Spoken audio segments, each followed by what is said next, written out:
Imagine the level to which the US can fall into playing dirty politics. Since it is obsessed with Huawei, it wants every country to ban it. Perhaps it's haunted by Huawei and the technological edge it has. European countries like the UK and tens of US allies gave up to that pressure and banned Huawei. But not all countries are the same. Now the US is putting tremendous pressure on South Africa to ban Huawei. Yet South Africa's ambassador to BRICS said that the country will never accept this and will never ban Huawei no matter what the US does. Now the US wants to punish South Africa, but China won't allow that. So what's the whole story? Welcome back to another exciting episode of our channel. Innovation Diary brings you China's innovation stories, projects, and growing influence in different parts of the world. If you are new to the channel and enjoy learning about fast-paced modernity, especially China's development and growing power, you will definitely find our videos intriguing. In this video, we will explain how the US is pressuring South Africa to ban Huawei, and it has gotten exposed so badly. Let's get started.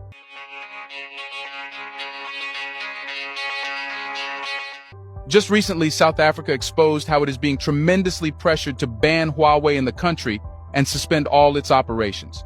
You can guess where this pressure will be coming from. Perhaps the US thought that, like all Western countries, it can use South Africa as its pawn against China.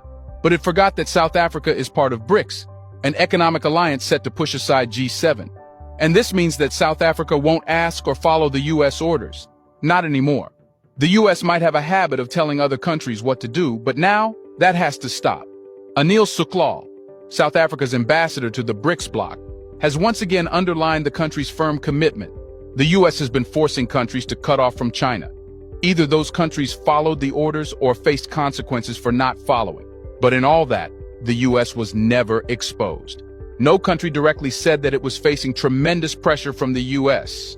Yes, that's the case with Italy now, which is planning to leave the Belt and Road Initiative by being forced by the US.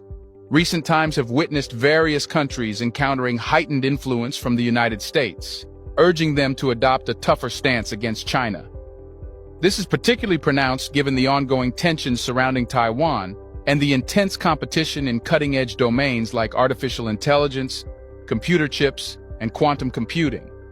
These tensions have led to global concerns regarding the possibility of China misusing Huawei's presence in vital telecommunications networks for espionage or disruptive purposes. But let's think about it differently. Why is every Chinese company considered to be engaging in espionage when most US companies have access to customers' private data? By instilling an air of doubt, the US makes countries hostile. That has been its signature policy: use fear and get countries to do what it wants. You can see this in the case of Finland and Sweden, which had vowed to stay out of NATO. But the US used Russia's fear and got them into NATO. Speaking at the University of KwaZulu-Natal, Anil Suklal emphasized the immense pressure exerted by the United States on South Africa, pressuring them to suspend ties with Huawei's network. He highlighted that while the US has taken steps to ban Huawei, and a substantial portion of Europe has followed suit with prohibitions on Chinese technology, South Africa is resolutely forging its own path. In other words, even if European countries are choosing to be used and become a plaything in the US hand, South Africa will not. It's because this time, South Africa is not alone. Rather, it's a member of an alliance that haunts the West, BRICS. The bond between South Africa and China is profound, with China serving as South Africa's largest trading partner. So, banning a Chinese company like Huawei is out of the question. Yet there is another reason. In decades, the US has done literally nothing to help Africa progress. No Western telecommunication and smartphone reached Africa and vowed to develop the region digitally. It's because that has never been the West's goal. It wanted to monopolize technology and keep those nations it holds a grudge against away from it. Before we continue further, tell us, are you enjoying the video? If yes, please like and share the video and subscribe to our channel for more videos about China's development, power, and influence on the world. Let's continue now. A major gap existed in Africa, which Huawei decided to fill. Since communication with the rest of the world is essential to bolster trade, Huawei's role was crucial.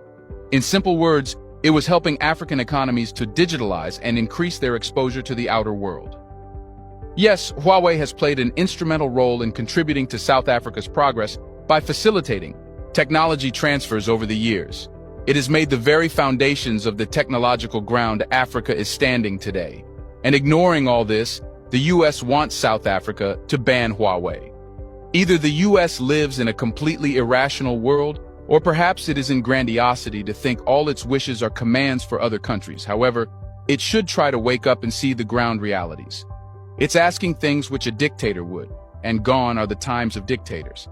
If the US conflicts with China or its companies, it has to fight alone.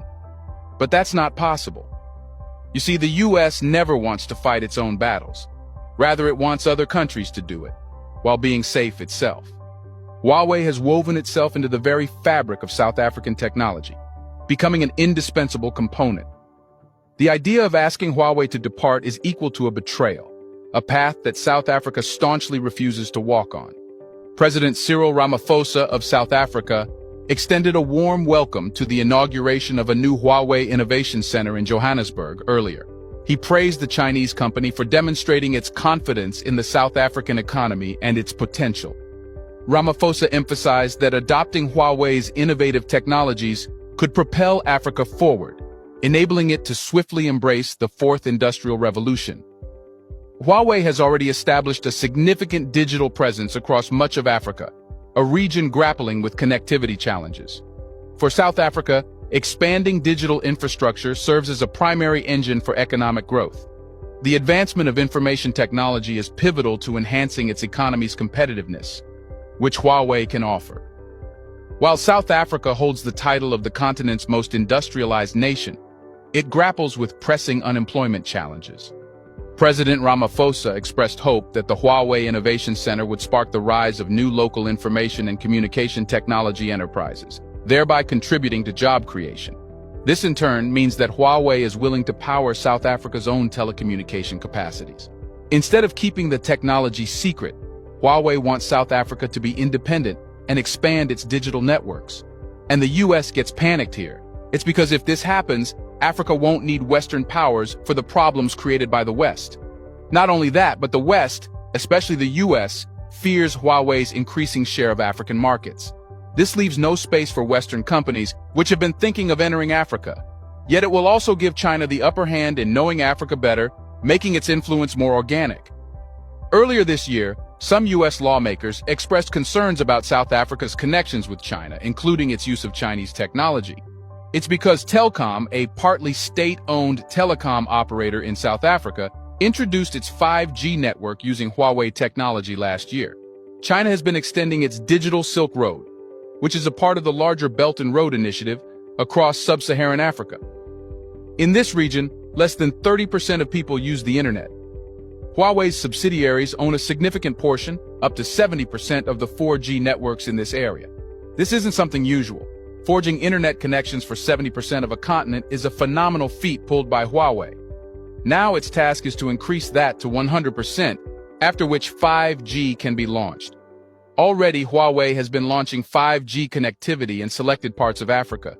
For example, in 2022, Ethiopia celebrated the launch of a 5G network in Addis Ababa, powered by Huawei.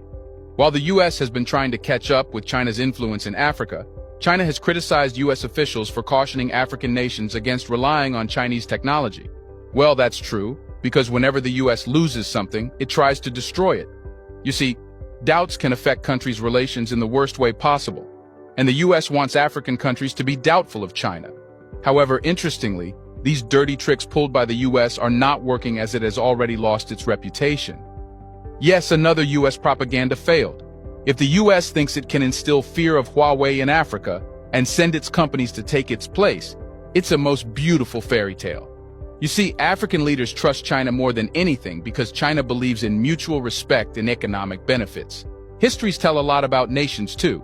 China, in its centuries-long history, had never exploited any nation.